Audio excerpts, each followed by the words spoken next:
Open Your Eyes is brought to you by the Belize Bank. Our country, your bank.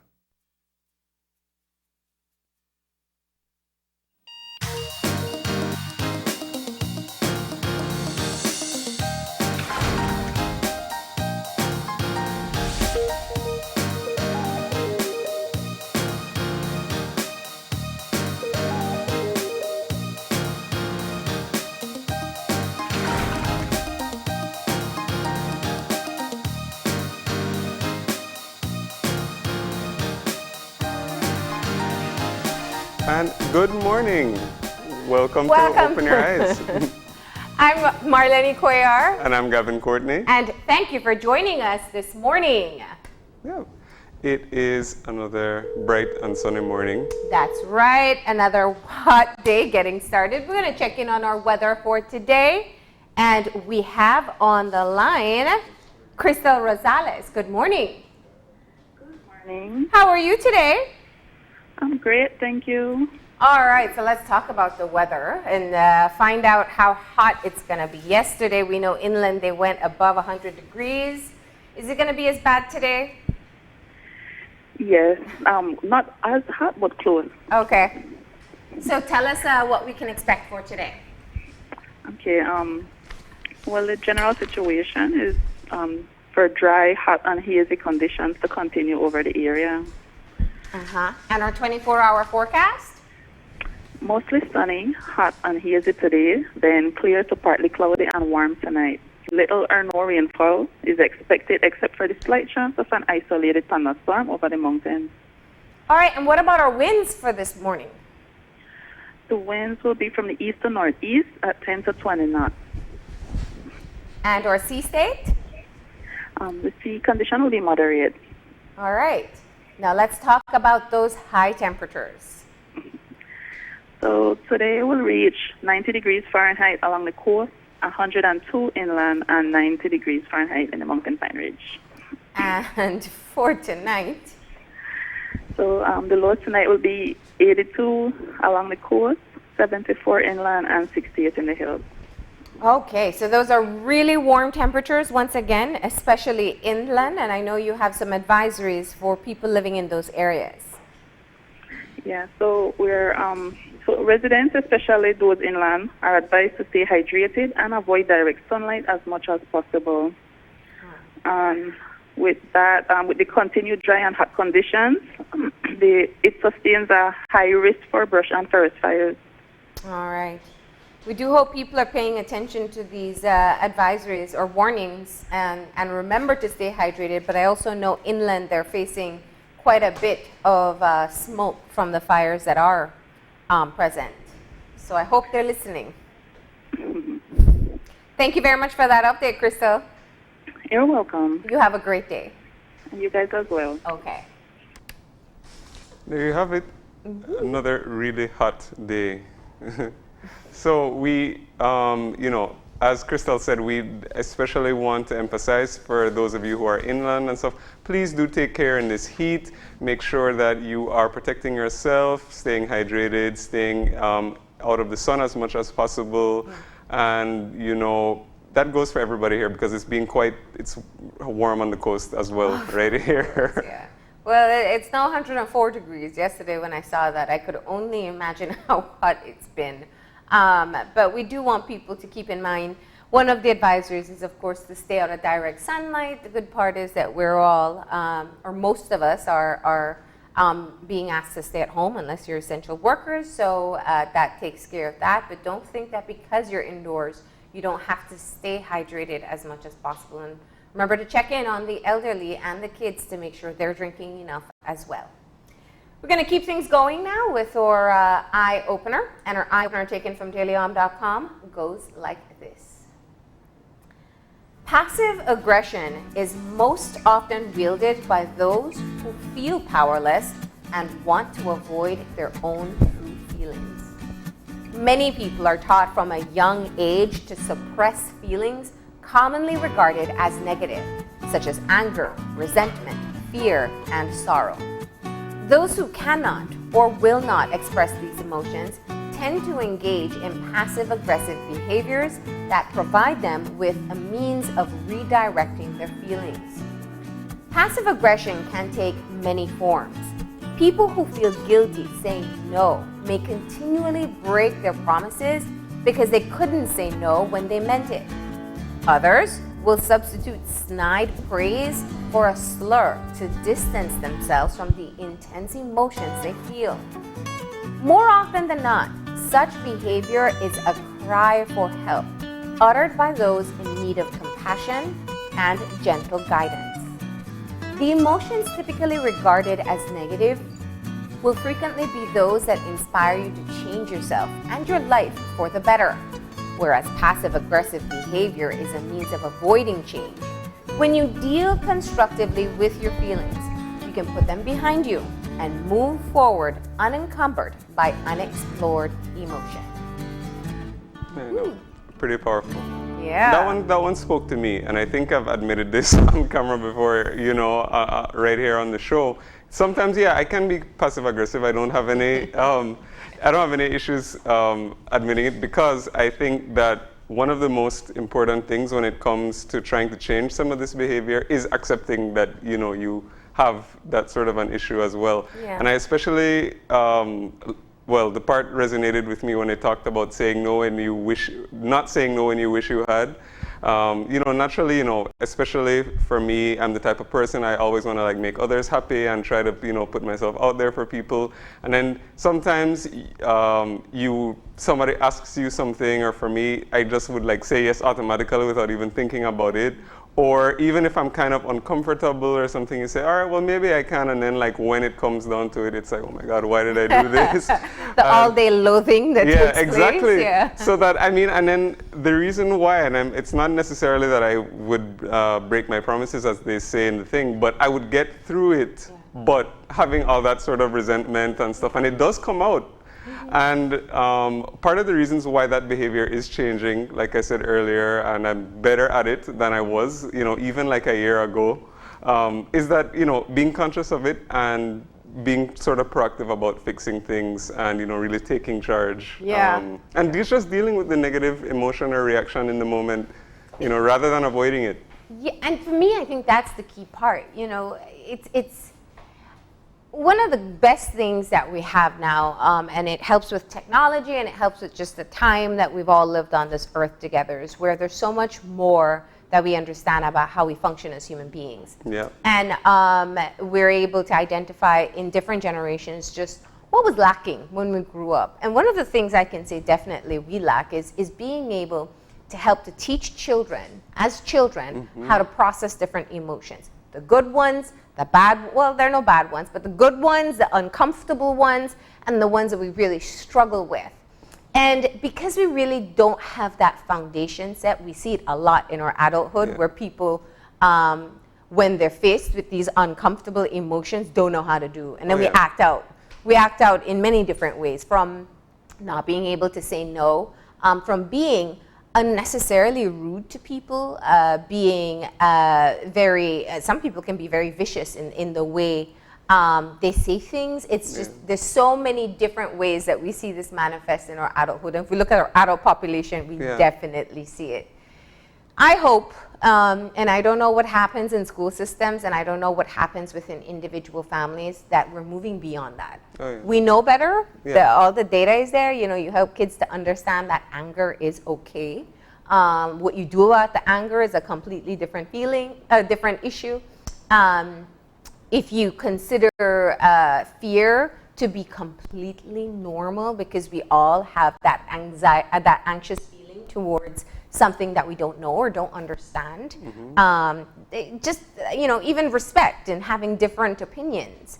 So I think that for me is kind of what stood out. It just goes back to accepting that we have these wide range of emotions all day long, and it fluctuates, and we're not crazy. It just is who we are as human beings. And if we can accept those emotions, it helps us a lot in terms of how we process and how we behave and interact with each other. No, for sure. And as you were speaking, I really like the idea that you brought up about the stuff that we learn as children, because it really did occur to me, even as you were talking, that a lot of the times, parents and children, that's where for most things, that's where the behavior kind of starts. But if you think about a situation, which is, I'm sure all of us have experienced, or, to a certain extent, is that perhaps, you get a scolding or something from your parents, or they tell you to do something and then you don't want to do it, and then they ask you why, and you say, because I said so, or something. So that's one thing. So you can't really, there's no outlet for that emotion. You don't really say, no, you're feeling all of this anger. You can't necessarily talk back to your parents or something. So then that builds up, and then you learn to kind of suppress it, or to, do things like that. And like when they tell you to do the dishes, and then all of a sudden you're so loud with it, like every fork is. Perfect example. It happens, I know, and that's what we grew up with. But it's like I said, I just hope that things are changing, and that parents, if it's not happening in the schools, then maybe the parents enforce it, or at least engage in these types of conversations. And if the parents aren't doing it, let's hope there's a school that has that culture as well. Because otherwise, we'll end up where we are today. Yeah, I think schools are doing a lot better than even when I was really young about, how to deal with emotions and how to talk about feelings and stuff like that. There's a lot of progress that's being made. All right, so with that, of course, we're going to get moving into our show for today. We have broken the 1 week barrier. It's now 1 week and a day since we haven't gotten any confirmation of new cases of COVID-19. I am not sure how to feel about that. I know that after all the conversations that we have had, I want to be as realistic as possible, and I expect that perhaps we will get more cases, but it does make me feel it feels encouraging that it's been so long since we've seen one. Oh yeah, for sure. And I think that as, time goes by, hopefully we are going to continue or even increase, I should say, the way that we do testing, the way so that we can accurately really track our numbers. And I mean, it is good that we've gone, so many days without a case. So in that sort of circumstance, you want to be optimistic, but you want to be cautious at the same time. It is just, encouraging to just kind of hear the figure. No new cases, Yeah, and I think it's really good for us too collectively, because I see how the emotional reaction spikes with every new or suspected new case. And there's just this constant high and low that we feel of, being fearful, there's a new case, or there's a new cluster. And then going back to the calm of no new cases. So it's being able to have that calm for a while. Of course, the most important message here is that we don't forget to be able to do the things that will keep us safe. Absolutely. And that starts, of course, with staying home. That's the key thing. That's what we're doing under the lockdown. But it's also remembering to wash your hands, clean your surfaces, don't touch your face. Yeah, don't touch your face. That's an important one. And if you do have to go out, that activity is restricted to only certain purposes now. Buying essential needs, whether you have medical needs or medical emergencies, of course. If you're an essential worker, then of course, or another one of the approved workers, then of course you can move about. But if you do need to leave your house for whatever reason and you can't work from home, you do want to make sure that you follow the social distancing recommendations, that can be as easy as just keeping your distance from people, at least 3 feet, even 6 feet would be ideal. But if you can't manage to stay 6 feet away from other persons who are not part of your household, you want to maintain a distance of at least 3 feet. You want to wear masks in public. You want to actually do all of the things that are going to help keep everybody safe.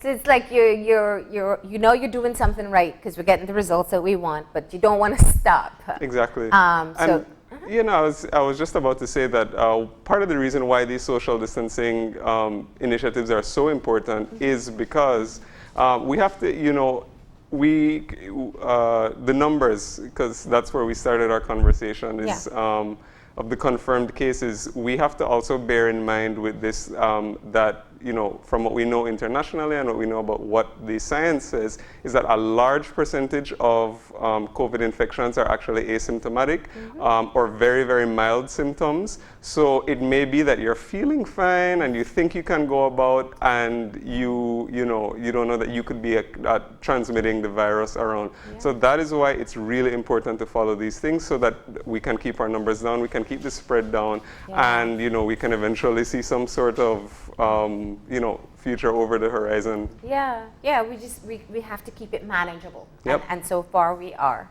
All right, we got to get moving into our show for today. So yesterday the kids were supposed to go back to school. They have been out for a month, and we saw the Ministry of Education host a webcast where they provided what the new guidance is for parents and teachers as to how we'll move forward with the school year.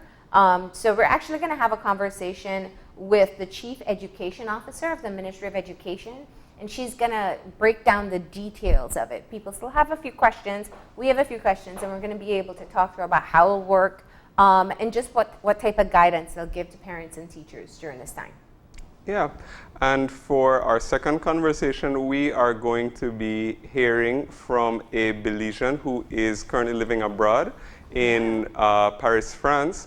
And if you've been following the international news, you know that Europe has been one of the heaviest hit, if not the heaviest hit places in terms of infections, in terms of COVID-19 related deaths.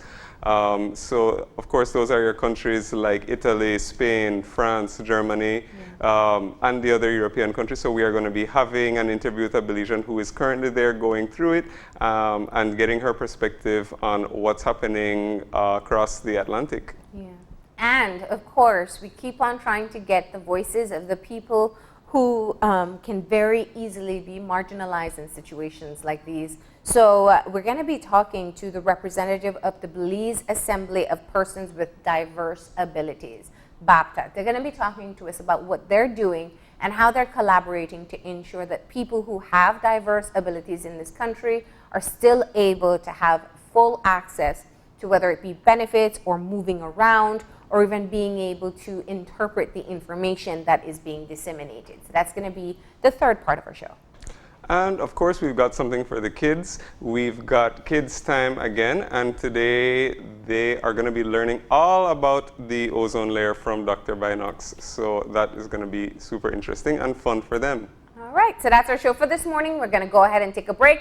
When we come back, we'll be talking about what's going to happen for the rest of the school year after the break, so stay tuned.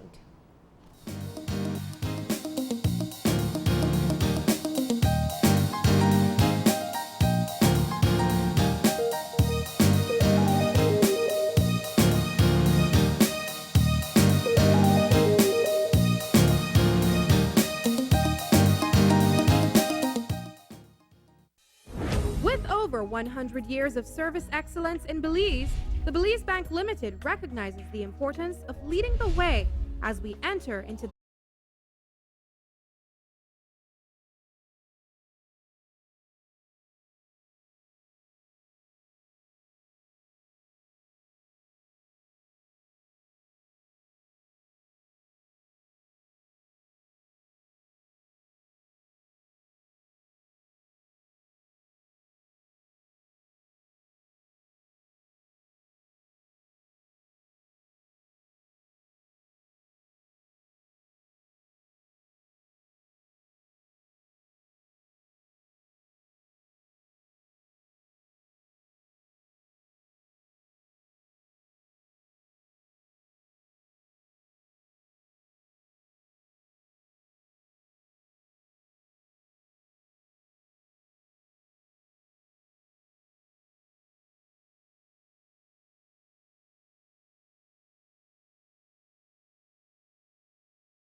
And we're back.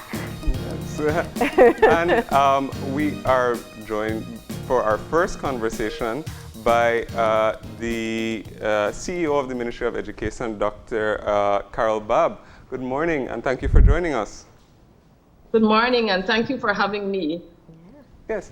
So we know that today, or yesterday, I should say, was the day that initially had been expected for schools to reopen, but we know that that is now not the case, at least in the way that it was initially planned.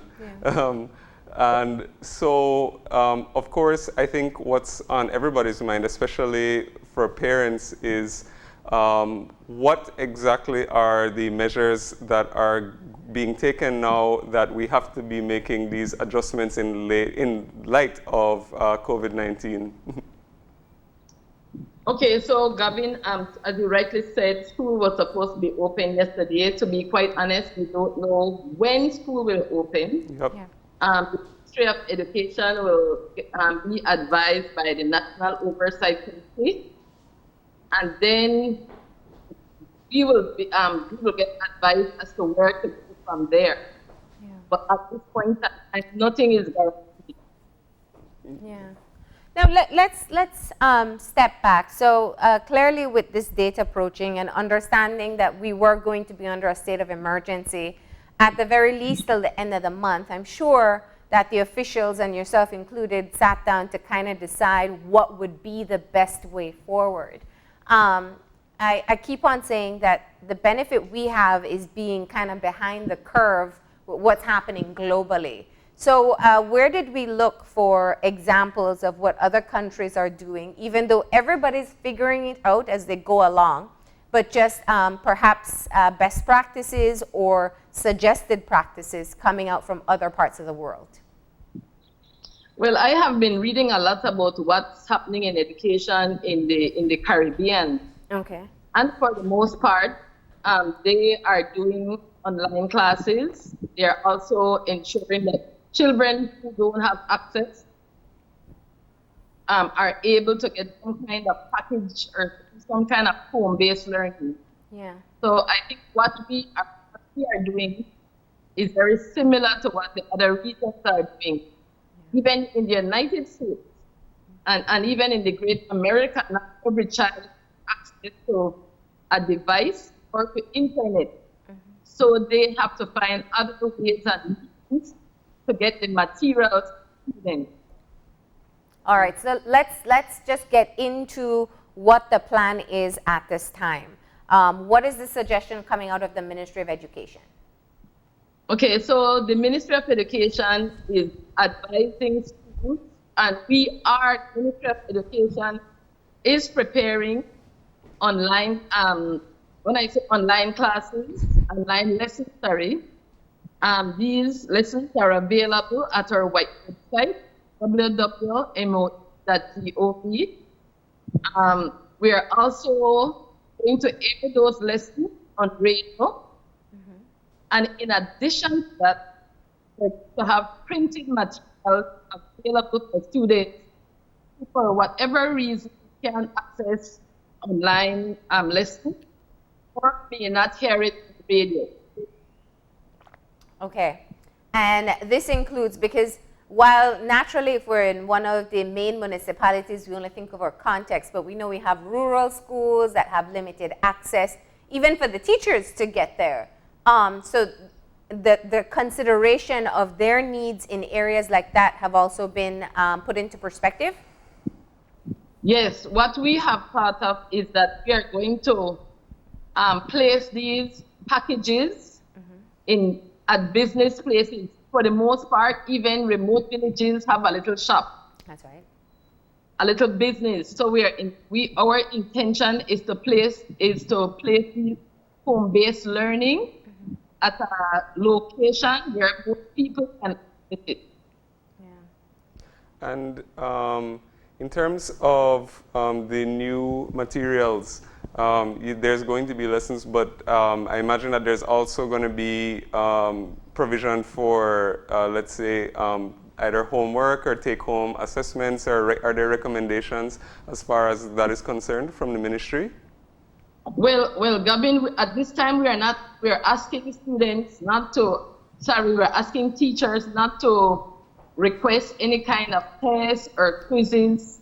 We're asking them to engage students meaningfully in core subject areas. At the primary level, we're looking at literacy across the curriculum. We're looking at mathematics and maybe some other life skills. We're encouraging gardening.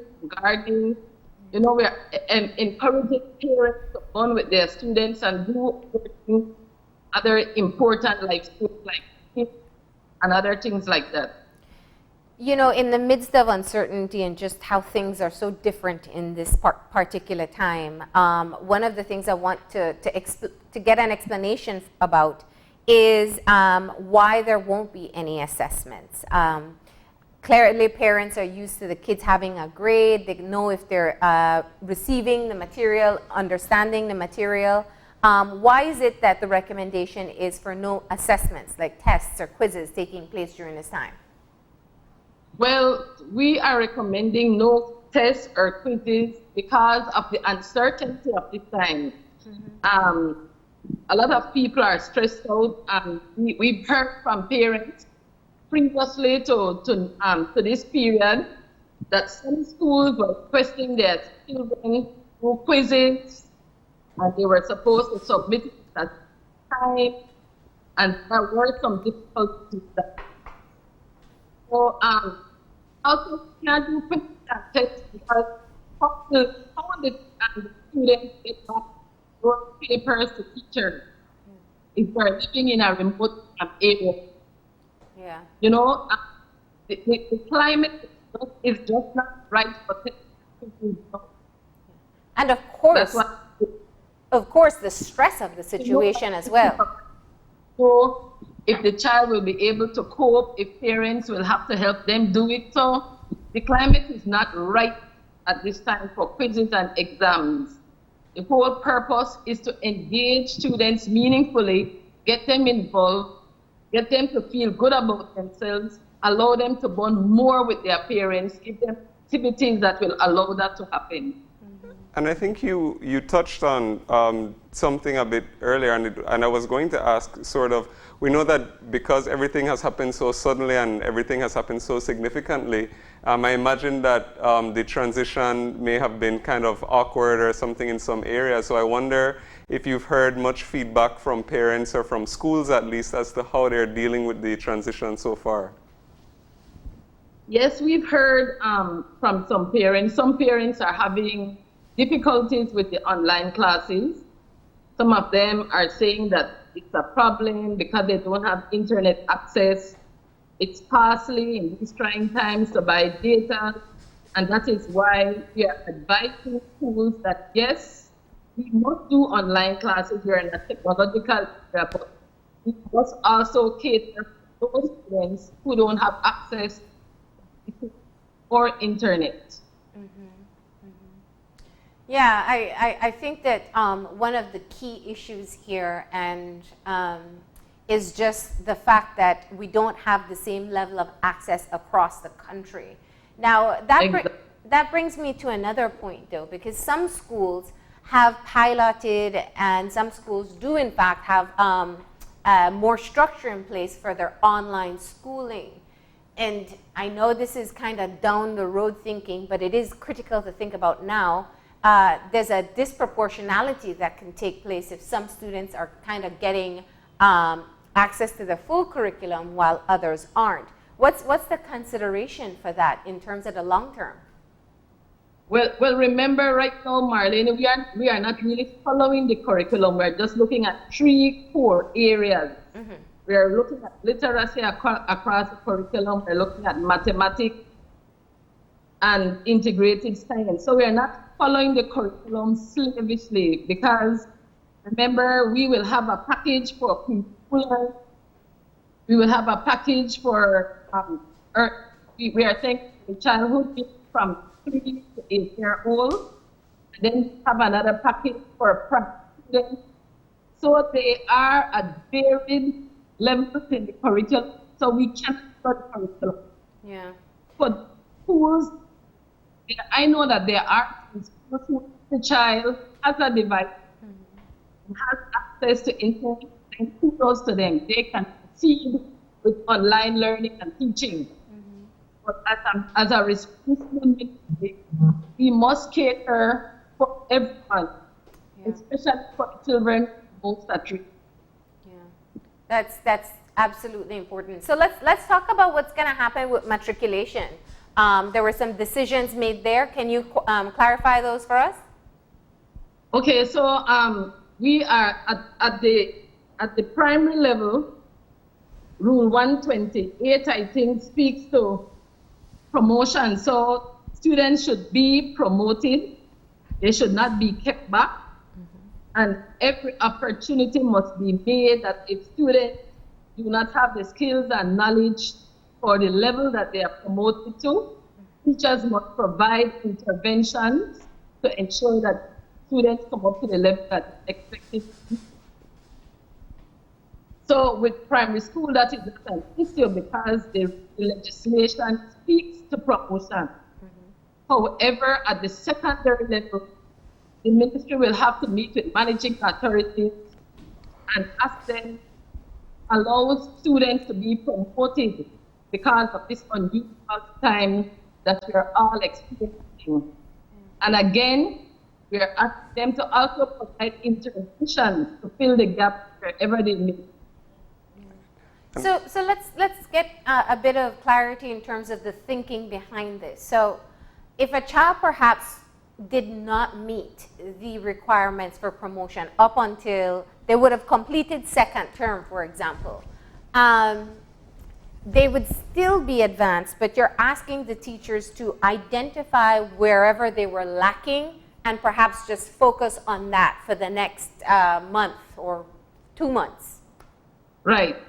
And all effective and good teachers know that we promote a method called differentiation, where all students are not at the same level. Yeah. So you have to provide accommodation. We have to provide support for those students who are lacking and are behind, so that they are able to get skills, knowledge that they come up to the level of the others. Yeah. And in the secondary school, what I'm hearing from you say you have to meet with the managing authorities. Is that because the Ministry of Education can't tell them that they have to promote all of their students?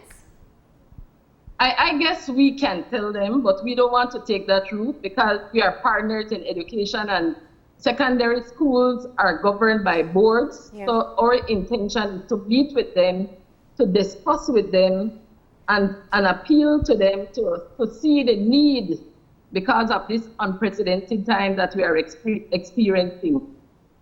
And if you get pushback in this, what is the justification that will be made to the managing authority as to why this is the best case scenario? Well, it is the best case scenario because, remember, Marlene, we are going to have children from preschool, 4-year-olds who are going to infant one. And so there will be the need for children to move up. And I honestly don't think that we have a good relationship with the managing authorities. I wouldn't want us to go and take the road where we have to legislate or make amendments to the education rules at this time. Today it's mandatory promotion at this time. And has there also been a consideration as to what is going to happen in terms of matriculation from primary to secondary or secondary to tertiary? Because we know that, for example, there is not going to be the PSE primary school examination is not going to be held. We know that the situation is still fluid in terms of, what will happen to the end of the school year. But I'm sure a lot of students maybe in Standard 6 who are going to be going to high school or were expecting to be going to high school in the normal course of things. So how or what adjustments have been made to accommodate those incoming students? Well, as you all know that we won't have a PSE this year. And it has been a practice in past years where schools, secondary schools, when students go and register for entry into first form secondary schools, require of students their standard 4, 5, and 6 report card. And sometimes students get acceptance letters even before PhD results are out. So I don't envision that we will have any problem at all. Okay. And you've actually asked for extensions of application periods as well for students to register for school. So you're asking for schools to really have as much consideration as possible, just given the context of the time. Exactly. We are asking managing authorities, administrators to be lenient, because this is indeed very trying times. We are in a crisis, so the same rules can't apply. We need to have a heart and to help those who are experiencing problems at this time. Yeah, I think what you said is the key part, that we expect that people would have a heart in a situation like this. Dr. Babb, the Ministry of Education has worked with partners locally, international organizations like UNICEF, to kind of make this decision collectively, or at least with some guidance. Because one of the things we know that children's organizations like UNICEF has been pointing at is that this is a great psychological burden that the children may be enduring, and we don't know individually how they may be coping. Yes, Marlene, we have an excellent relationship or partnership with UNICEF, and UNICEF has promised to give to the Ministry of Education $95,000 US, $95,000 US. What they have asked us to do is to provide psychosocial support to parents, students, and the general public. And they've asked us to do a television and radio show to ensure that the masses benefit from these kind of social support. They are also going to assist students. As you may know, the ministry has a school feeding program. And so at this time, these children cannot benefit from the lunch that is given to them. So UNICEF is going to assist us with 1,000 care packages valuing about $150 Belizean dollars. Also going to assist us with the broadcasting, airing of lessons, and they will assist us in making sure the printed materials are available to students as well. Okay. So we have great support. It's an excellent partnership that we have with you. Yeah, and those care packages go to the children who would have accessed the feeding program. How will they be identified? So it's those children who are a part of the feeding program, and those children are some children from Southside Belize, from the River Valley, and the Sand Creek district. I think it's about 1,400 students. So those care packages will go to those students. Okay. All right, let's move forward and talk about the responsibility of teachers at this time.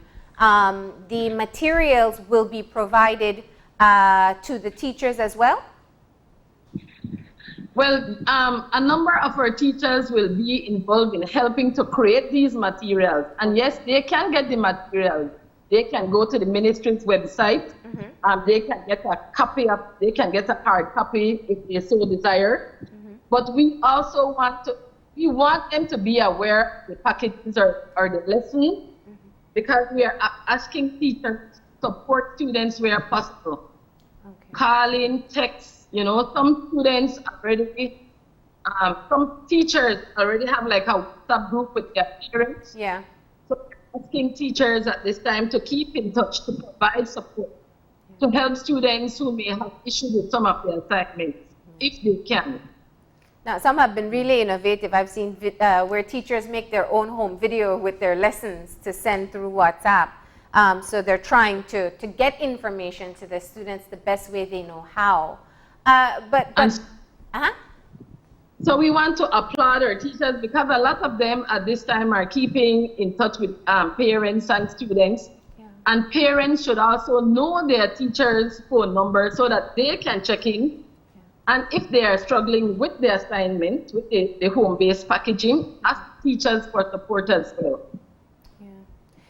Dr. Bab, there's also been some efforts made in keeping the students at the IT vet schools up to date with their curriculum as well. Tell us what's going to happen there, because that's really more of a hands-on type of experience. Right. You know, technical and vocational education is competency-based. Yes. And so we believe that although the students can't be actually in a classroom, teachers or instructors can still engage students. They can guide them as to certain things that they can do, and then students can show them the end product. So yes, we are still going to engage students at the technical and vocational school. For example, if you are in carpentry, maybe the teachers provide online activities about being maybe a teacher or something, but we believe that they can also still benefit from distance learning. Yeah. Now, when you look at the current timeline, we're saying that the state of emergency comes to an end, I think the 2nd of May, if it's 30 days. If there is no extension, is there a plan in place as to what will happen with schools, or is it definitive that it will be distance learning from this point forward? Well, we haven't made a decision. We are prepared. The packages and the online lessons that we have prepared, it's for 2 weeks. So we are hoping when the state of emergency ends, we are hoping to go back to school. But I believe by next week, we will have to really observe what is happening and then make a decision together along with the oversight committee, whether school can be open or whether we may have to cut off this term or end the school year, but we are not there yet. So that's on the agenda for next week. That's on the agenda, right? Yeah. For next week. You know, I think it'd be great if parents have that level of certainty. It'd be one thing that they know definitively during this uncertain time. And just, you know, we spoke about matriculation. We spoke of the consideration that you're going to ask the managing authorities in the secondary schools to have in terms of promotion there as well. What about tertiary levels? Some of these children were hoping to be able to move on to universities, especially abroad, and even or local universities here. What's the conversation like there? Well, I know that in speaking to one of the tertiary institutions, they are going to continue with online lessons. I know that online teaching and learning, and for the most part, I was told that the most of their curriculum is finished. Okay. Because usually tertiary institutions close like mid-May, so they were almost like 3/4 of the school year. And they have already engaged their students, and they will continue doing teaching and learning. And then when we talk about the PSE, you said that will be moved into Standard 4 at some point when things return to normal, or the new normal, whatever. No, I said that. I didn't say that. I said that at this time, since the PSE is cancelled, it's a practice that secondary schools, as students are entering first form for their Standard 4, 5, and 6 report card. Yeah. Accept them based on that. What we are encouraging teachers at secondary schools to do is to use the PSE, the 2020 PSE, which is already printed. We are going to give it to all the secondary schools. And they can use it as a diagnostic tool to determine where students are and where they are and what interventions are needed. Oh, okay. So what I understand now is that it's not that you're going to be collecting the grades or the scores from these exams. You'll be providing it to secondary schools so that they can have a measure for themselves as to where the Right. students are. So PSE is called up, Okay. but because printed, we feel like it would be valuable Yeah. to the secondary schools, and they can administer it to the first farmers, and then they will determine where the gaps are and Okay. what support is needed. That's important. Thank you for clarifying that. And things like CXCs and CAPE are also not going to happen, but the difference with that is that there's a fee involved. At this time, Marlene, no decision has been made. We know it should be happening now, and it can't at this point. But we are meeting with CXC, I think, sometime next week, and then we'll determine whether it will happen and what time. Because remember, CXC is the Caribbean region, so Yeah. what might be suitable for one region might not be suitable. So it has to be a consensus as to what will happen.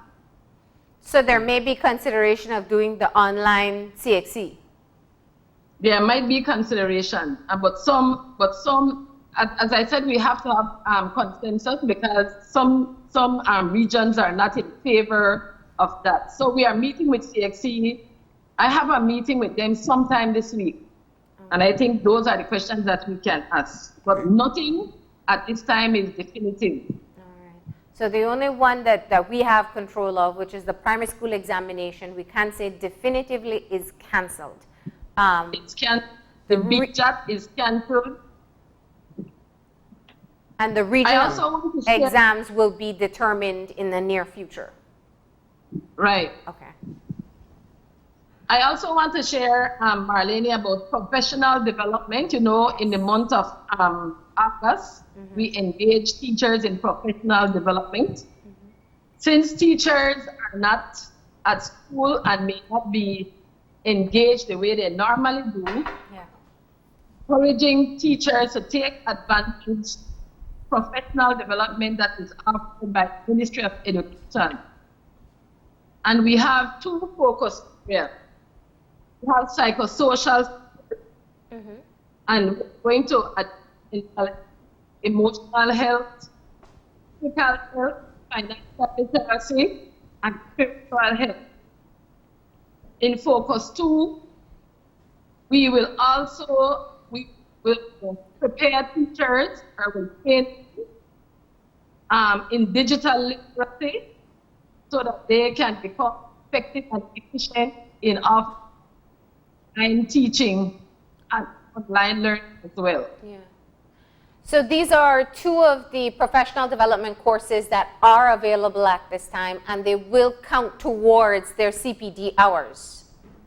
It will count towards their CPD hours. And if teachers are surfing the net and they find a useful training or meaningful training, all they need to do is to send that link to TEDS, TEDS@moe.gov.bc, and TEDS will determine the usefulness, and then they will be awarded their CPD hours, Okay. Okay. depending on.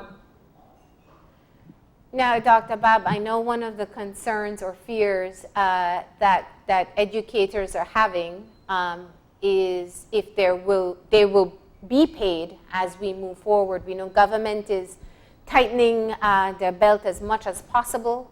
What's the status there? Well, in our press conference, the minister said that the government of Belize will do their best to ensure that teachers are paid. I can't really say more than that because I really don't know. That's not my jurisdiction. Yeah. But the government will do their best to get their monthly pay. Okay. And things like long leave, you had also mentioned if they're on long leave or they'd applied for long leave, it already started.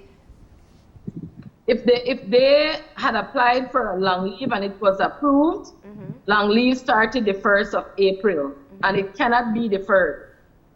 Teachers, if they were approved, then that's your long leave started the 1st of April. Now, you know, this is, and we keep on saying it, this is an uncertain time that we are living in. And I know that when we often think of children, we think of those in our immediate life or in our community. But the livelihoods of children across the country are very different.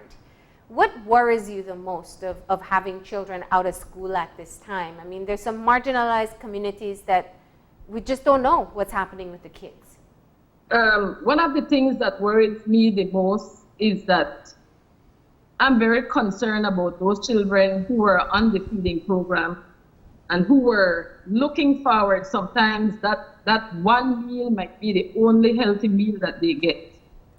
And in my conversation with my minister and with UNICEF, I was saying to them that we should find a way to give a hot meal to those children or to the very marginalized.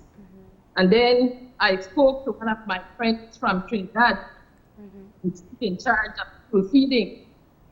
And she said to me, you know, it's maybe great man think alike. She said that Trinidad is going to offer or will find a way to ensure that those children who are being fed will get at least one meal. Their concern is that although we're giving pantry and students are given rice and flour and and we name it what they're given, their concern is are our students eating healthily? Are they getting a balanced diet? Yeah. And so that is my concern, because if we are not careful to ensure that they are eating healthily, then we are going to encounter major problems down the road. Yeah, absolutely. And so that's still something that you're working on at this point, maybe moving towards providing the actual meal? Passion of mine, and I told Ms. Rabatu, you say we need to get it done. I will work on it, Marlene, and I will do my best to ensure it's done because it's needed. Yeah. Because we have to be realistic. We are Belizeans, and when you give pantry, and the pantry is appreciated, we thank the government, thank all the donors, but some poor families have other issues. They may not have gas, they may not have home. I mean, some children live in really difficult circumstances, and we must find ways to support them. And so I am going to put the lead on that, and I will ensure that we find a way to get that hot meal to or not to every one of those students who are on that feeding program. Yeah, no, that's absolutely important, and I agree with what you say. I think the assumption of the circumstances is different from the reality on the ground, and that leads me to my final question. Just, I think that we have a lot of responsibility being placed on parents right now, and one of the things is that not all parents are at home with their children. There are parents who may be doing some sort of work under the essential service regulations, and they may just not be able to sit with the kids and work with the kids during the course of the day. Yeah, that's an issue indeed, and that is why we are trying to engage students in these interactive television and radio show, because we realize that some parents are not there, and that is why I am appealing to parents to find meaningful activities for their students, for their children to do while they are away. Maybe they can ask somebody they trust and the person to come and spend and read to them, but parents must ensure that their children are safe, and they must ensure that they are engaged so that they can make good use of their time. I know it's very, very difficult, and I don't think we have all the answers, but we just need to, I think we need to appeal as the chief education officer, appealing to all parents. Ensure that your children, are safe, that if you leave them behind with anyone, ensure that those persons are persons you can trust. Absolutely. Yes. Absolutely. And any final message to teachers, parents who are watching this morning about facing what will be a new phase of education for children? I just want to I want to first thank teachers for all they are doing, for keeping in touch with our students. I want to let parents know that the Ministry of Education is there for you. If you are experiencing any issues, please call 615-7597, 615-74. Please listen to all the educational updates. The Ministry of Education, along with our partners like UNICEF, are doing our best to engage students, teachers, parents, and learners as a whole. Yeah. Help us to make this a very meaningful time. Yeah. Because, Marlene, I believe that no matter how difficult the circumstance is, there will always be learning experiences. Yeah. And one of the great that parents can benefit is the opportunity to bond more with their students, with their friends. For those parents who are fortunate to be at home, make a schedule and ensure that the children get an opportunity to go in the yard. Teach them how to clean, teach them how to wash, teach them help them to develop life skills, survival skills, all those skills. And talk to them. Let them know what's happening. And talk to them indeed. Talk with them a lot and assure them that you love them and you care for them. Help them to build their self-esteem, their self-confidence in this very trying time. Absolutely. And that we are all going to get through this, as uncertain as it is right now. Dr. Bab, we really appreciate you kind of providing some clarity to the recent decisions by the Ministry of Education. I'm assuming perhaps next week maybe we get an update on some of those regional exams or any further decisions, right? Yes, definitely. We will keep in touch with the media and provide updates as they become available. All right. Thank you so much. And best of luck and stay safe. Yeah, thank you. Thank you, Marlene and Gavin. Have a great day. All right. There you have it. So life in a pandemic, the children learn from home. Yeah, absolutely. And we are going to be taking our break right now. And when we come back, we are going to be joined by a Belizean who is experiencing COVID-19 in Europe. So please stay tuned.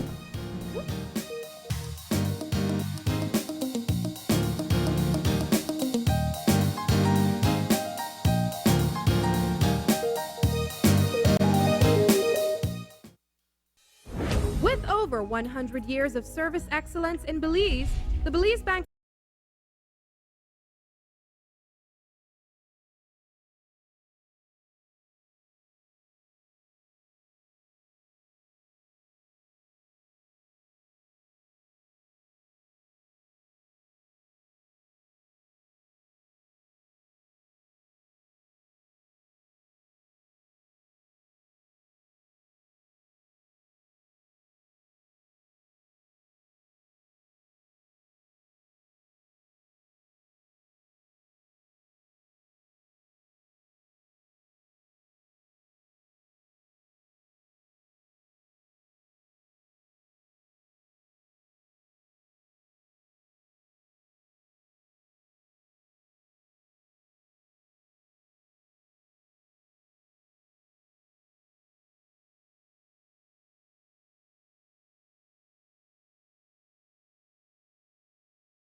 Okay, we're starting now, Rita May, so you'll hear us Today's COVID introduce you and then we'll get update is started. brought to you by Fulltech Systems, your technology center, pronounce your last where you'll come for the price, but stay for the service.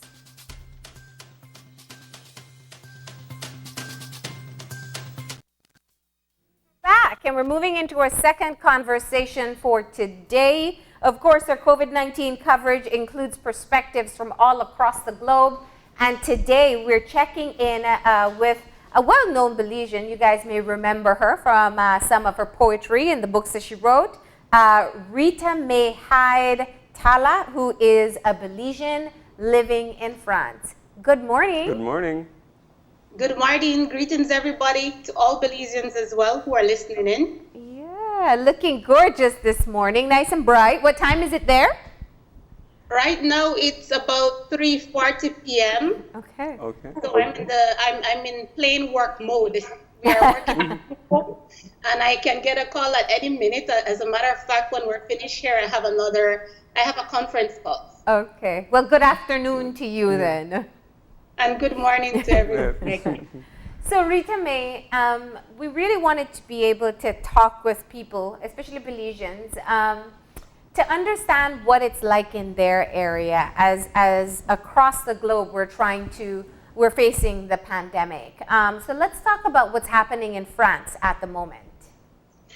Well, the thing to know is that I wouldn't say we're all in the same boat, but as this is a pandemic, we're all affected. It's for the first time the world is experiencing something of this nature. Mm-hmm. There's a lot of fear. I'm always worried for what is happening with my family, with my friends, with everybody in Belize, because I know the vulnerability of our health system.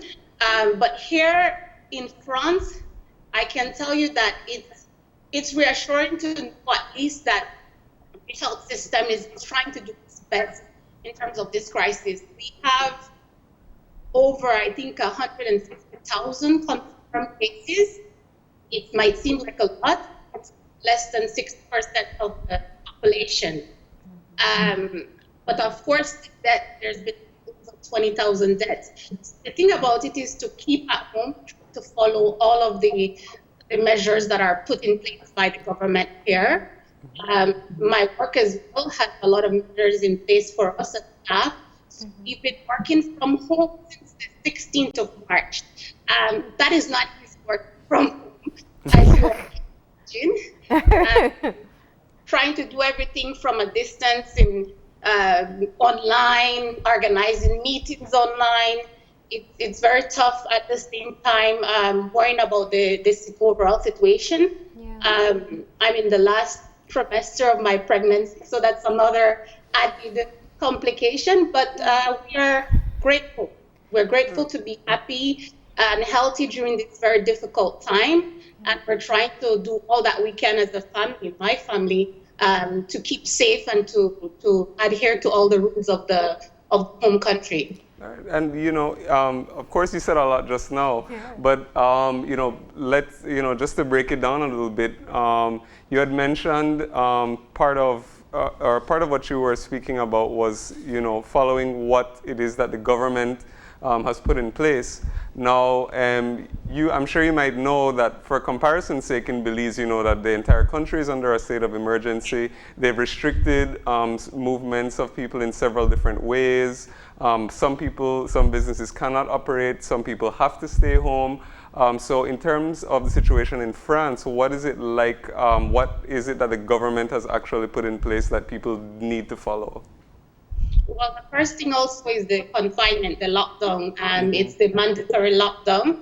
So, for example, people find it difficult, but for me, it's clear this is a measure that is important to keep us safe and keep others safe.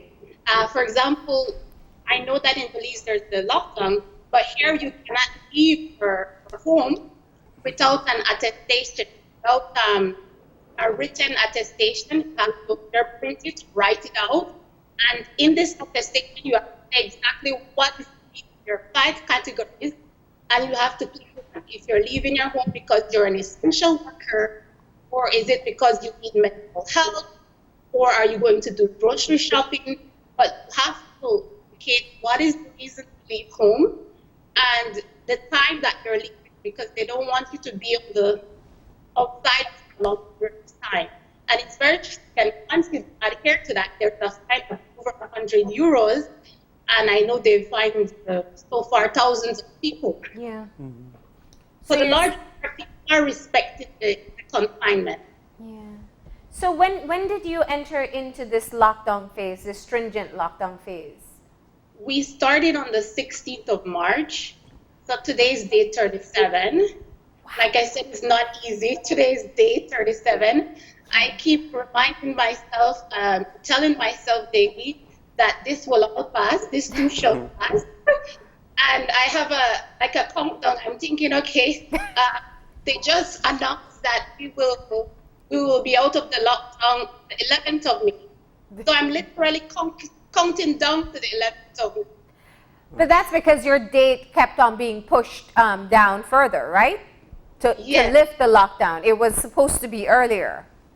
Well, it was not necessarily supposed to be earlier, but they said that we would have different days. So the first date was up until like April 15th, and then the President Macron came on and said it had to be extended to 11th May, but there was never an end date in mind. And even this 11th of May date that we have been given, it's not complete and a complete opening. It's going to be in different stages. Not for everybody. So, for example, on the 11th of May, some of the daycares will be open. Some schools will be open, but then they will have to, for schools, they will not have to have more than 15 students in one class in order to respect the numbers, the social distancing, and all of that. Okay. It will happen in phases, so it's for everybody. I know that for my work, for example, they're telling us that we won't automatically go back to work on the 11th of May because we will have to see who are the people that we have to go to the office. Because the less people are out there, we have less risk of having another phase of surge of contamination. Yeah. So you're on day 37 of your lockdown. We're on day 10. So it's good to see that 37 days later, we still look as sane as you do right now.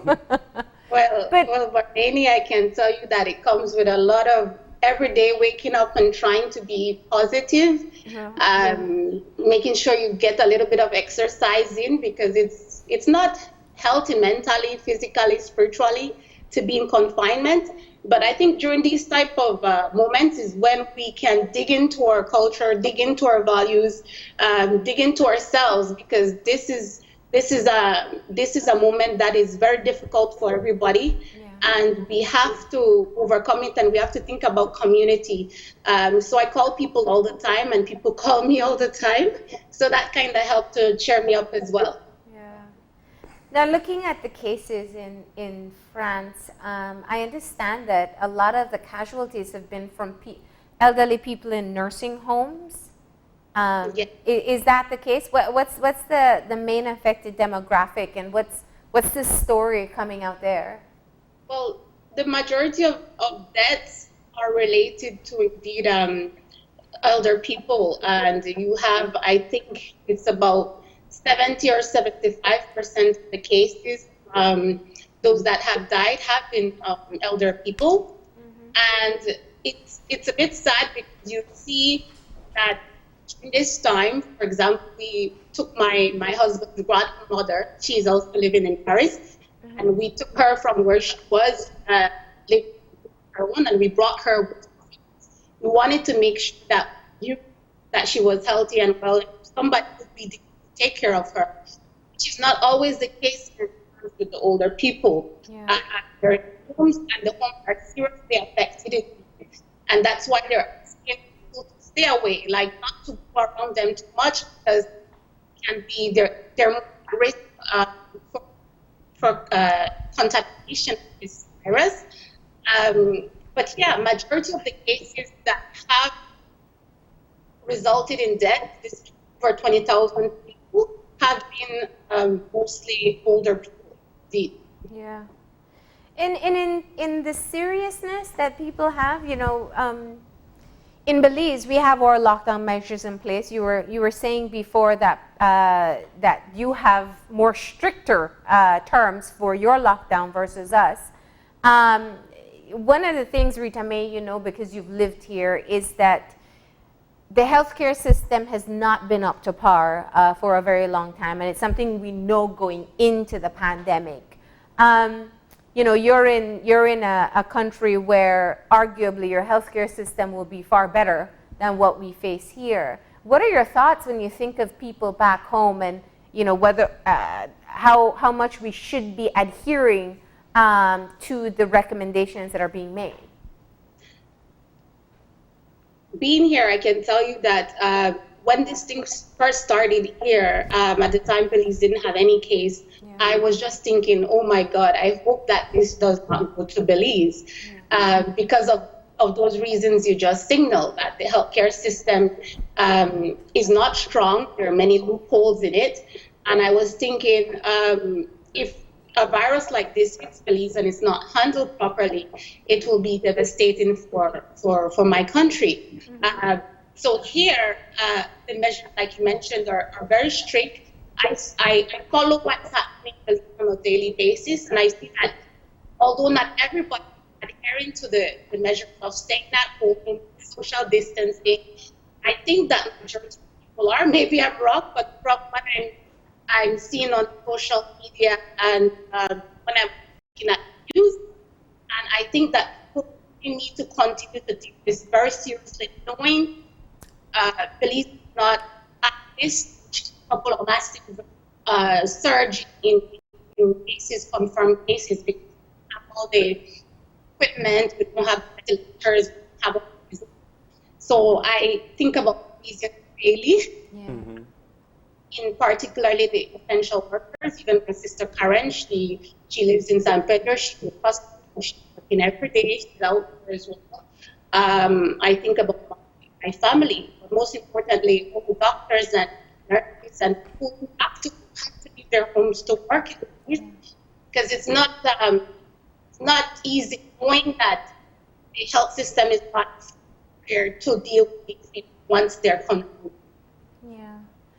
What I think what your perspective really does bring to light is, I know that people want to think of this as kind of a short-term measure, but it is in fact going to be a lot longer if we look at examples everywhere else.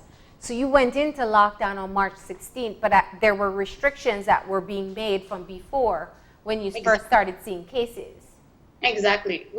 There were already measures in place, and there were already a lot of social media, a lot of news campaign. I remember receiving text messages from the government of France to my phone, and I was surprised. I'm like, how do they have my number? Of course, this is the 20th century. They have everybody's number. They have all your information, everything. Yeah. But it was surprising to see that I was getting even these messages to be careful, to wash my hands. I mean, these things we take for granted that everybody does them, but that's not necessarily the case. So we definitely started, maybe not as early as we could have, but we started earlier enough. And 16 March, that's when the strict measures came in place. And most of us were thinking, okay, it's going to last maybe a month and a half or so. Now we find that it's going to be very gradual. It's going to go over a longer period of time than we had hoped for. This is important. It's important because unless it happens like this, the virus, the number of contamination cannot be stagnant. And even the health system at France, that is more developed, cannot handle such a surge in cases. As we've seen in recent days, sometimes you have 300, 400 deaths per day. That means that the health system is also suffering. Yeah. It's not fully capable. Yeah, absolutely. Now, Rita Mae, we wanted your experience from France, but you've also introduced, I think, another element that we haven't thought about. Women who are expecting and you have to go to the hospital to deliver your baby. What are your thoughts as you're wrapping up your third trimester? Well, to be completely honest, in the beginning, I was worried. I was worried. It's normal to be worried because I said, what is happening with this virus, the way it is going? They probably would not let anybody in the hospital. Will I be alone? Will my husband be there with me? All these thoughts, because births, it's such a great family occasion, a time to celebrate, and the idea of being alone, it was something that I thought seriously about, and then I said, okay, I have to prepare the worst case scenario. But the good news is that the hospital contacted me and they told me that my husband will be allowed for the delivery. Okay. He will have to leave the hospital immediately after, as long as he does not have any symptoms of the coronavirus, because they test you on arrival, to be able to be here during birth. It's not an ideal situation, but at least we have to be happy with what we can have during this very strange period that we're all going through at this time. We like this. Yeah. You know, I'm glad you pointed that out. I know at one point they wanted to not allow fathers to be there for birth, but that has been something that has changed. You're saying he has to be tested before he actually goes in, and he can only be there for the actual delivery. Yes. As you enter the hospital, the rules are, even me, I have to be tested. Like you mentioned, I go and I do monthly checkups, and I have to do monthly, not only checkups with my doctor, but also monthly obligatory blood work here. They ask you to do all these different tests that we would normally do in Belize on a monthly basis. And each time I go, they have to test me, and then if I go to the hospital, they have to take my temperature, ask me if I have symptoms. Before they need to see my doctor. So it's a bit of a complicated process, but and you do understand that with the seriousness of this virus, there's no other option. You have to go along with these measures. If you want to be safe, you want to be safe. Yeah, and like I said, I didn't think of that particular perspective until you introduced it, but it's good. I mean, the precautions will be necessary, and it sounds like you have grown accustomed to it as you've done your monthly visits. No, I was gonna ask if you think that if there's anything that us in Belize, or that we in Belize rather, that can learn from what's been happening in, or what you've done in France or in the rest of Europe. Do you think that there's any trends that, or particular thing that you're doing over there that we're not following yet that maybe we should be doing? I think that in terms of the solidarity and the community, I know in Belize, when this thing happened, before they had the lockdown, I told my husband, I wish I was in Belize, because that's where I have a community, that's where I feel connected, that's where I feel the most loved. This Belize is my country, and I would prefer to be there during this time. Unfortunately, because of work and everything, there was no way possible to have been in that time.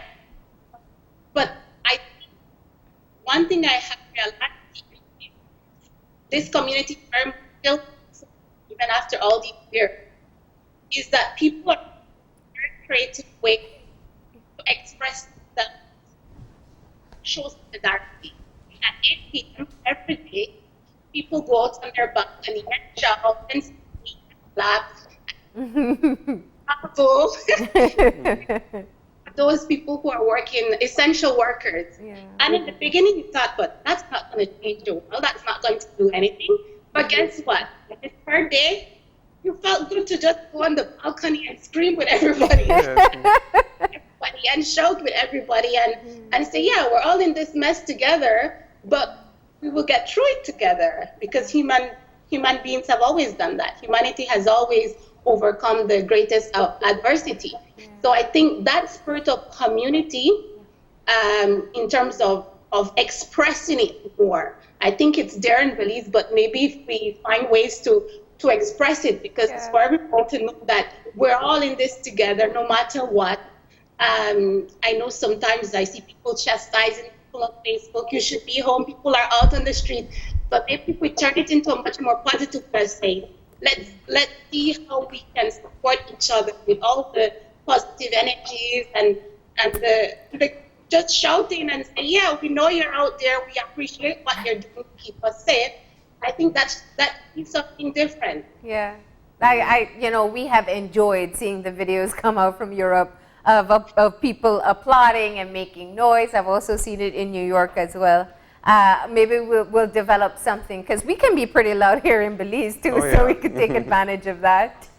But what you said, I think, is most important, that even in a time when we're asked to keep a physical distance from each other, we can find ways to still build community, because we are still collectively in this experience together. Exactly, and physical social distancing, as they're using the term, maybe, I don't know if it's a good term to use, but it's a physical distance, but you are still connected to everybody, even though it's not the same way that you would wish for. You have all the other ways of connecting, and I think it's good to reinforce these family bonds, these community bonds. Believe we have a lot of values at the place, and now is when we can rely on those things and let them flourish and more during this time to keep us. All right. Any message out to your friends and family who I'm sure they're watching right now as we close off this segment? I will switch to Krill for that message there. Well, Lula, I'll be happy to hear that. I know Lula is on. I can't see it. I can only see by screen. I can't see what's happening. Unfortunately, I will try to look at the segment after. Yeah. But I want to tell everybody, want to keep safe, want to follow the rules. I love everybody, love my family, my mom, Myrtle Hyde, all my sister friends. Like I said, I have family that are all over Belize. And I want everybody to keep safe, and much most importantly, to all the essential workers, continue to do what you do and big up on yourself. And thank you, Marlene and Gavin for this opportunity. Thank you too. It's great to see you. It's great to have your positive energy with us again. And best of luck with the last few weeks of your pregnancy. And please stay safe. Thank you. Bye-bye. Bye. There you have it. So another perspective to add to the conversation. Belizean living in France, talking about what's happening there. Day 37 of their lockdown. I know, right? Really intense. Sobering thought. We'll take a few moments to be able to digest that as we go to the break. But when we do come back, we're going to be talking about people with diverse abilities and their access to information and access to the needs that they have during this time. That's going to be the conversation after the break, so stay tuned. This COVID update was brought to you by Foltech Systems, your technology center, where you'll come for the price, but stay for the service.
exact time that the virus can survive on surfaces is not yet known.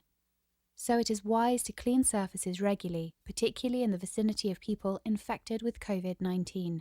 Hands touch many surfaces, which can be contaminated with the virus. You should therefore avoid touching your eyes, nose, or mouth, since contaminated hands can transfer the virus from the surface to yourself. When coughing or sneezing, cover your mouth and nose with the bend of your elbow or use a disposable tissue. If a tissue is used, discard it immediately into a closed bin. The most effective way to prevent the spread of the new coronavirus is to clean your hands frequently with an alcohol-based hand rub or soap and water. This will eliminate the virus if it is on your hands. Stay healthy and prevent the spread of COVID-19.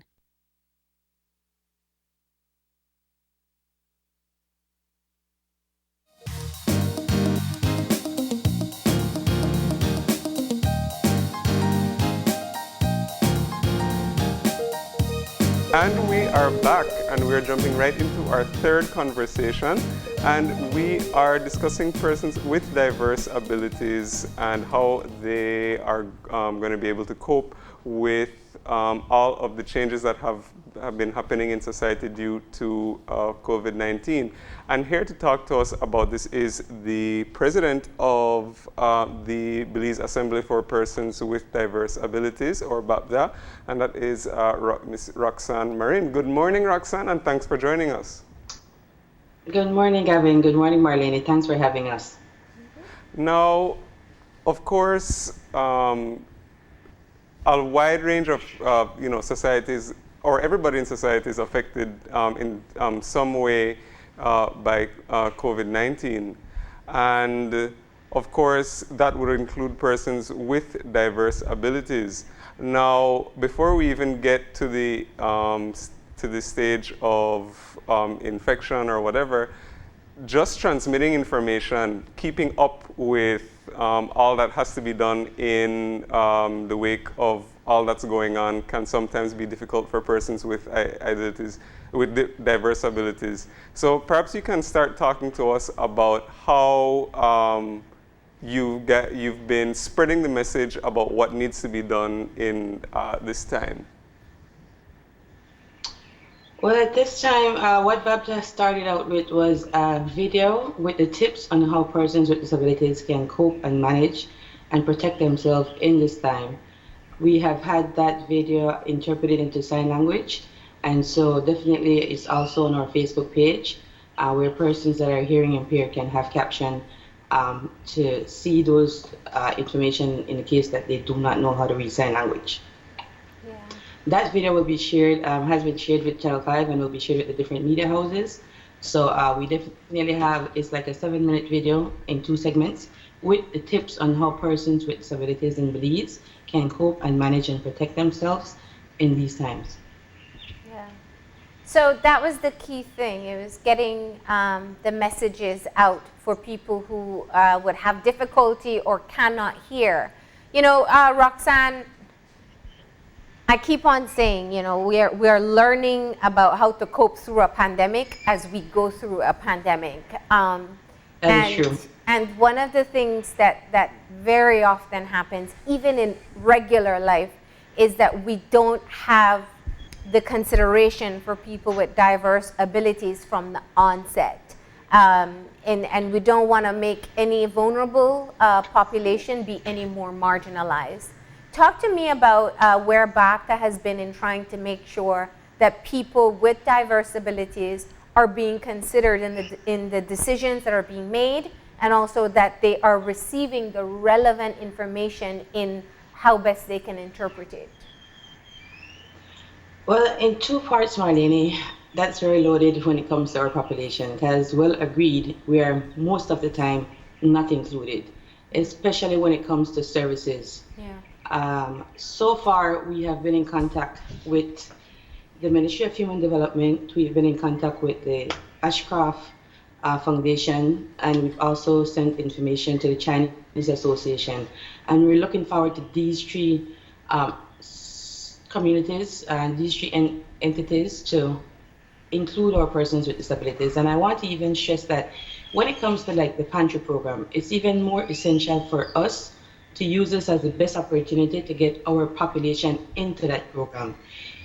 People with disabilities in Belize, when it comes to going in lines right now, I've been getting calls left, right, and center as it relates to you name it. Yeah. One of the challenges we're noticing is that in the lines, even though they're practicing social distancing, they're still not giving preferences to persons with disabilities. I'm we have so instances glad where you said that. Can I just jump in there? Because I thought about that when I passed the line at a store the other day. We have heard you advocate, and in fact, you and the Asian Council came up with the Front of the Line campaign last That is year. correct. Because people with diverse abilities, whether you can see it or not, have special needs. Have people remembered the Front of the Line campaign in this time of social distancing when you may have to spend anywhere from 20 minutes to an hour waiting to just get into a store? Unfortunately, not as much as it should be remembered. And this is a perfect opportunity and a perfect platform for us to bring that to customers, to suppliers, to the business owners. Please put persons with disabilities with recognition for their service, for their impairments. A person in a wheelchair is not able to stay outside. We might have additional medical situations that does not apply or does not condone for us to be outside for an extended amount of time, and even being out in the sun. So we really want to use this platform to ask persons to remember the Front of the Line campaign, to use that information to put persons with disabilities, older persons, and pregnant women in the front of the lines when they come for going to the grocery store. One of the challenges we're having also is when it comes to the health centers being closed. In my case, my members, more than likely, they have to go for dressings in the morning and in the afternoons. It was already a challenge when the health centers only do dressings in the morning. Now we're having members ending up in the hospital because that service is not available for them morning or afternoon. And these are the things that we need for Ministry of Health, Human Development, the AG office. When they're making these policies and making these laws, they need to keep persons with disabilities in mind for these services. So can you explain that to me further? Why would someone need to go for dressing, and what are they doing in the meantime if they're not going to the clinics? Well, the problem is in the meantime that they're not able to access the clinics, their wounds are getting worse. And so in situations, I have a member right now that's been hospitalized for this entire period. He is one of those persons that need to get dressings in the morning and in the afternoon. He doesn't have access to a health center at this time. And us getting supplies for persons is not something that BAPTA offers. Keep in mind, we're an advocacy organization. So in cases, we would refer them to different health centers, but in these cases, at this time, that is not available. Wow. So in talking and kind of communicating this message to whether it's the Ministry of Health, as you said, the Attorney General, have you been able to get any response as to how people can access the services that they need? For the most part, you're on your own, unless it's a life and death situation, as you know, Marlene. The hospitals aren't really taking in persons, and keep in mind, our members already have underlying causes, and they're more susceptible to going into a situation like that. So this is one of those times or one of those platforms where we need alternative situations. Yeah. Well, I hope that they're being considered at this point in time, because some of the clinics are still open, and I know that some are reserved exclusively for just people with flu-like symptoms. Correct. Yeah. So what are some of the other issues? Let's not miss the opportunity to point out that when we were still having press conferences, there was someone there who was signing. Was that a part of your advocacy? That was not on behalf of BAPTA, but we very much commend whoever in authority made that decision to have that done. That's a big step for us when it comes to getting that information out. As I said, the commercial that we have done for BAPTA on COVID tips has also been interpreted into sign language, and so those will be aired. I'm not quite sure exactly if it's over the course of today or in the course of this week, but that information has been put together and will be shared with the different media houses. Okay, okay. Do you have any specific concerns that perhaps your members or persons with whom you come in contact that perhaps you want to highlight, or certain difficulties that they're going through? Because, you know, as you did say earlier, you are dealing in some cases with persons who are very vulnerable to COVID-19. So you do have a vulnerable population. So are there any of those concerns that maybe you've heard from them that you want to bring to the forefront right now? Another great challenge is our members with autism. It's very difficult for us to contain a person with autism, for us to quarantine a person with autism. And so we give this plea out to the police department to have compassion and empathy and respect. Be sensitive when dealing with persons with disabilities, especially persons that are unable to communicate. No matter who says it or whatever they say, persons with autism will not be able to understand that I need to keep you here in this house. That's not a regular, everyday occurrence for them. And so situations like these, it's very important for the police to be sensitive about.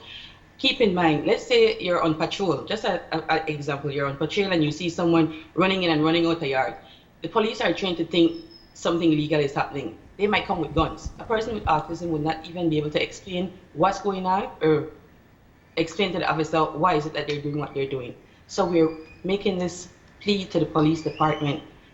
Please be sensitive when dealing. And it goes to show where we need policies, where we need standard operating procedures, where that regardless if it's a rookie or it's a seasoned officer, when these officers go through training, this is a part of the training that should be implemented in the onset, as these officers do not really, if you're not dealing with someone with disabilities, you don't know how to deal with them. However, if you're being trained, then you should be trained properly, because we are an important part of this population, regardless of how people might not even want to acknowledge us or give us that respect. We are here and we're not going anywhere.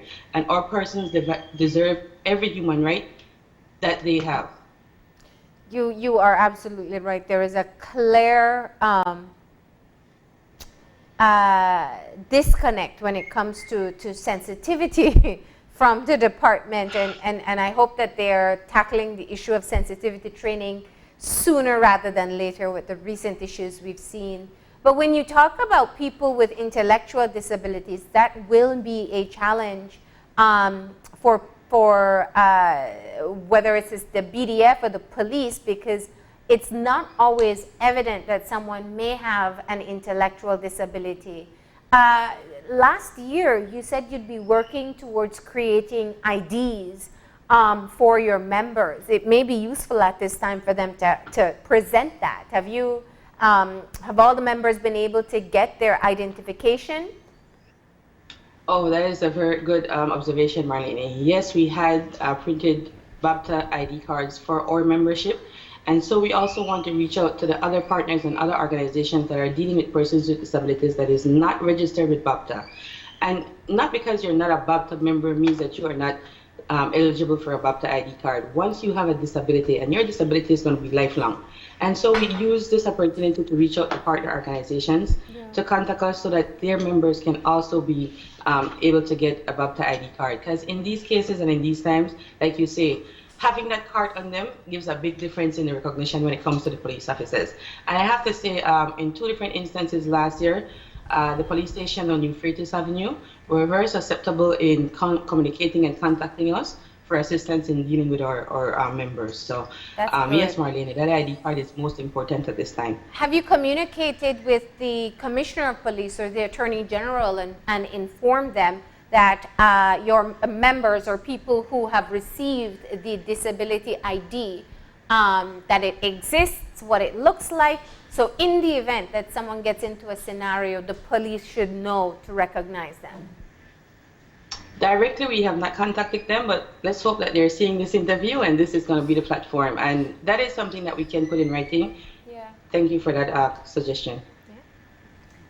And looking forward, Roxanne, we know that there's also the transportation issue. It's always been a challenge in terms of transportation. But now with no public transportation, just how have people been able to move around, people with physical disabilities now, to move around, to get the things that they need within their households? Has that posed any challenge there? Well, definitely it has. Persons with disabilities, for the most part, public transportation is not easily accessible. So not even having public transportation at this point locks them off totally. We have members that live in the districts that would, from time to time, come into Belize City for whatever different activities. Those members, of course, now are totally closed off. And you know, Marlene, if you don't have a vehicle right now, and you may have a vehicle and not even have the money to buy gas. So it's a two-in-one component as to how you may be able to get around as a person with disability. We do realize that it's an even more challenge because persons with disabilities don't receive any kind of subsistence or any kind of assistance from the government. So they're all dependent on their families, and these families are day-to-day hustlers. So it becomes even a more compounded challenge now that with the fight for food for me and you can't do nothing to help me.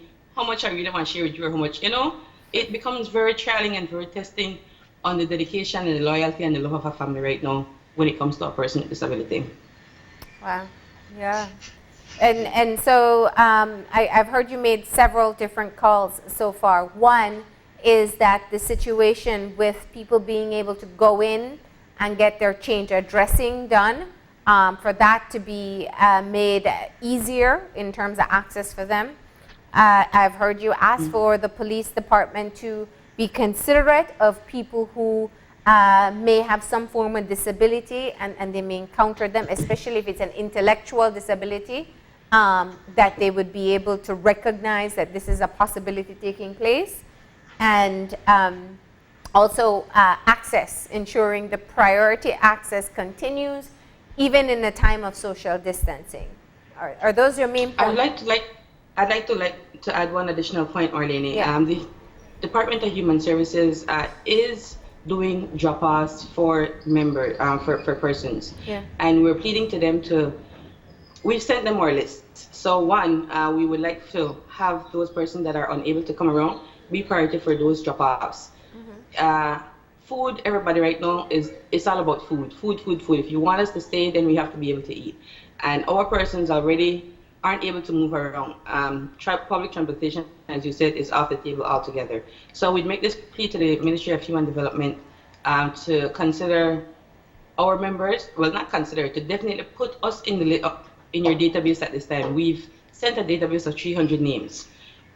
Those are persons within Belize City and in the rural areas. And keep in mind, even in the rural areas, life is even harder. So I'm not sure how that would be working out, but I know for a fact that they're delivering in Belize City. So I would ask that the Ministry of Human Development deliver to our inbound patients or BAPTA members that are unable to come and pick up physically their pantries. And do you have a registry that you're working in? Are you checking in with your members and seeing how they're faring off so far? Well, we haven't had any feedback of them receiving assistance. We've applied online for several. We've sent in our list, like I said, to the Chinese Association, to the COVID-19 Fund through the Ashcroft Belize Bank, and also to the Ministry of Human Development for assistance for 300 members.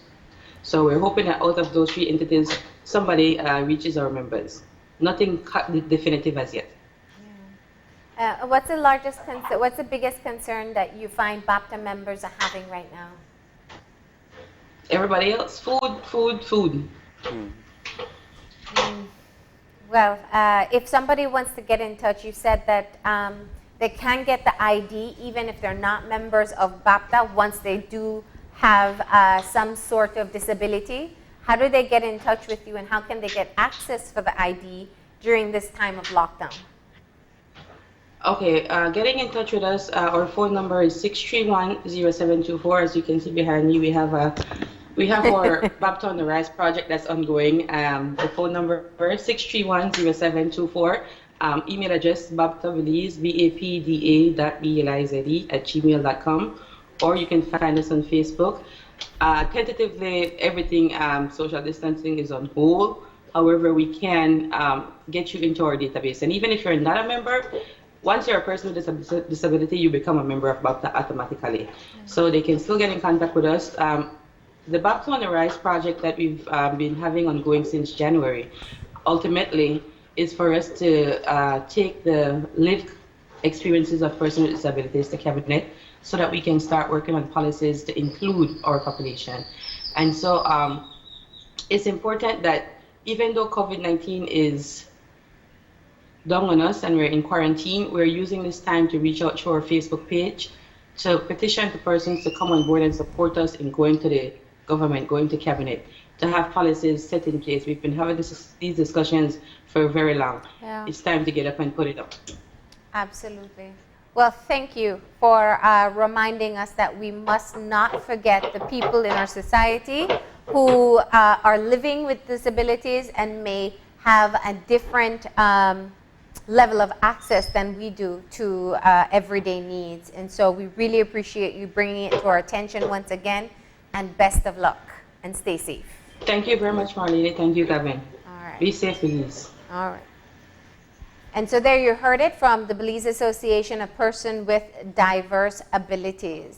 Very crucial points there, and we really hope that the relevant authorities have heard their concerns from the consideration from the police department to being on the pantry program to being eligible for delivery services and to access, whichever medical care persons may need, people who are living with ongoing chronic conditions, and that does apply to several different persons. And, as was pointed out, a lot of the time, especially in the wake of the COVID-19 pandemic, these are the persons who are very vulnerable and are susceptible to a lot of complications.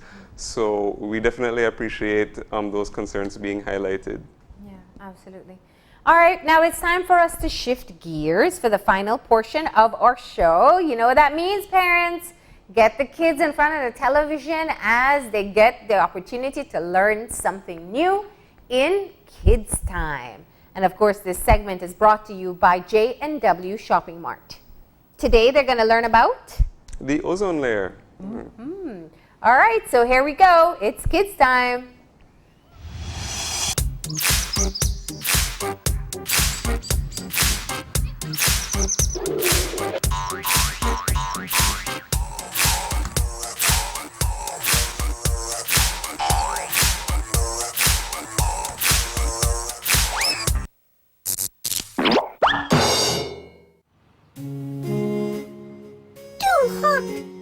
Yes, little kitty.